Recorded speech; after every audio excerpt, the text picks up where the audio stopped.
ముఖ్యమంత్రి గారు నారా చంద్రబాబు నాయుడు గారు ప్రత్యేకంగా పోలీస్ డిపార్ట్మెంట్ మీద అదేవిధంగా డిజాస్టర్ మేనేజ్మెంట్ మీద హోమ్ డిపార్ట్మెంట్ మీద డిజాస్టర్ మేనేజ్మెంట్ మీద ఈరోజు ఒక రివ్యూ పెట్టడం జరిగింది. ఆ రివ్యూలోని ఆసక్తికరమైన విషయాలు వెలుగులోకి రావడమే కాకుండా ఎప్పటి నుంచో ఉన్న పెండింగ్ ఇష్యూస్కి కూడా ఫుల్ స్టాప్ పడింది అన్న ఒక విషయాన్ని మీ అందరితోని కూడా షేర్ చేసుకునే ఉద్దేశంతో ఈరోజు మీ అందరి ముందుకు రావడం జరిగింది. ఎందుకంటే లాస్ట్ గవర్నమెంట్ మీ అందరికీ తెలుసు, మేము చెప్పడం కాదు, చాలా సందర్భాల్లో పోలీస్ డిపార్ట్మెంట్ వాళ్ళు కూడా ఆ ఇబ్బందులు ఎదుర్కొన్నారు. లాస్ట్ గవర్నమెంట్ అంతా కూడా పోలీస్ వ్యవస్థను అంతటినీ కూడా నిర్వీర్యం చేసి కనీసం పోలీసులకి వసతులు కల్పించకుండా మినిమం ఫెసిలిటీస్ కూడా లేకుండా 5 సంవత్సరాలు కూడా కాలయాపన చేసిన పరిస్థితి. దాని మూలంగా ఇప్పటికీ కూడా అప్పటి నుంచి క్రైమ్ రేట్ విపరీతంగా ఇప్పటికీ కూడా పెరగడం, క్రైమ్ రేట్ పెరగడం మనందరం కూడా చూస్తూనే ఉన్నాం.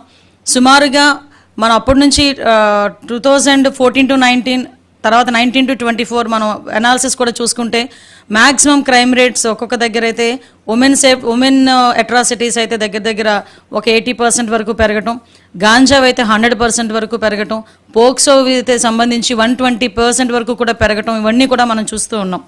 అయితే యాక్చువల్గా దీనికి సంబంధించి గవర్నమెంట్ అధికారంలోకి వచ్చిన తర్వాత, కూటమి గవర్నమెంట్ అధికారంలోకి వచ్చిన తర్వాత దీని అంతటికీ గల మూల కారణాలు ఏదైతే ఉన్నాయో మన క్రైమ్ రేట్ తగ్గాలి, ఉమెన్ సేఫ్టీ పెరగాలి, at the same time cyber crimes కూడా తగ్గాలి అని ఒక మంచి ఉద్దేశంతో గౌరవ చంద్రబాబు నాయుడు గారు కానీ హోమ్ డిపార్ట్మెంట్ వాళ్ళకి మేమందరం కూడా ఎక్సర్సైజ్ చేసి కొన్ని అవుట్పుట్స్ కూడా ఇవ్వడం జరిగింది. దానిలో భాగంగానే కొన్ని ఫెసిలిటీస్ ఏదైతే ఇంతకు ముందు మనకి ఫింగర్ ప్రింట్ ఐడెంటిఫికేషన్ సిస్టమ్ అని, లేకపోతే సీసీ కెమెరాస్ ఇంచుమించుగా ఉన్న సీసీ కెమెరాస్ అన్ని వర్క్ చేసి వాటి తాలూకా ఇన్ఫర్మేషన్ అంతా కూడా మనకి ఒక దగ్గర ఉండేది, మనకి ఇన్ఫర్మేషన్ దొరికేది. ఇంతకు ముందు కనీసం సీసీ ఫుటేజెస్ అయినా దొరికేవి.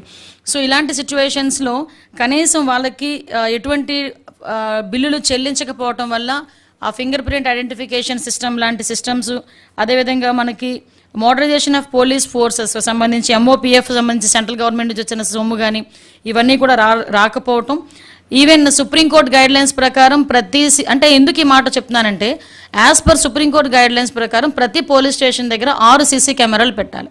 6 సీసీ కెమెరాలకి సంబంధించిన బిల్స్ కూడా 5 సంవత్సరాలు ₹1 కూడా ఇవ్వలే. ఈ రోజుకి కూడా ఆ సీసీ కెమెరాస్ పనిచేస్తున్నాయా లేదా అని చూసుకునే నాదుడు కూడా 5 సంవత్సరాలు లేరు.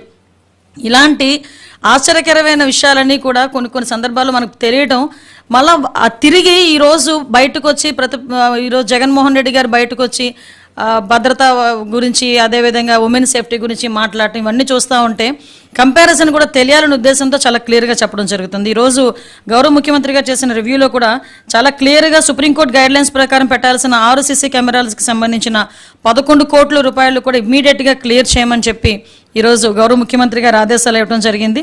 అదేవిధంగా మనకి యాన్యువల్ మెయింటెనెన్స్ ఛార్జెస్ ఉంటాయండి.